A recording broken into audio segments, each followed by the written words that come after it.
нь аймаг сүмдийн төвлөрсөн дулаан хангамж болон барилга байгууламжийн цахилгаан хангамж, сан техник халаалтын зуух, дулаан хангамжийн бэлэн байдлыг хангах. Одоо ингээд 9-р сарын 1-ээс сургууль цэцэрлэг боловсролын байгууллагууд үйл ажиллагаагаа идэвхжүүлнэ. Дулааны цахилгаан станцуудын сугам шүлжээний шинжилтүүд хийгдэж байгаа зарим аймаг орон нутагт. За шинэ цахилгаан станцууд ч баригддаг, дулааны станцууд ч баригдаж байгаа олон аймагт. Тэгэхээр энэ төсөл хөтөлбөрүүдийн хэрэгжилтийг хангах, чанар стандарт аюулгүй байдал, гүйцэтгэлийн хяналтыг орон нутгатаа сайтар тавих нь мэргэжлийн байгууллагуудтай хамтарч.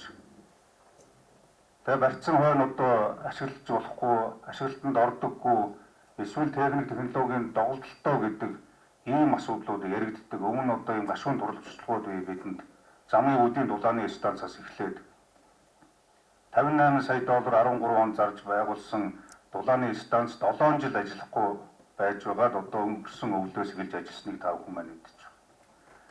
Энэ мэтээр одоо барих хөрөнгө оруулалт хийх нэг асуудал, барьсан хөрөнгө оруулалт хийсэн төсөл хөтөлбөрөөр үр дүнтэй одоо цааш нь ашиглахын тулд татвар хяналт тавьж аймаг орон нутгийн удирдлагууд өөрсдөө анхаарч ажиллах нь бас нөгөө талд анхаарах ёстой асуудлаа гэдгийг та бүхэндээ хэлж байна.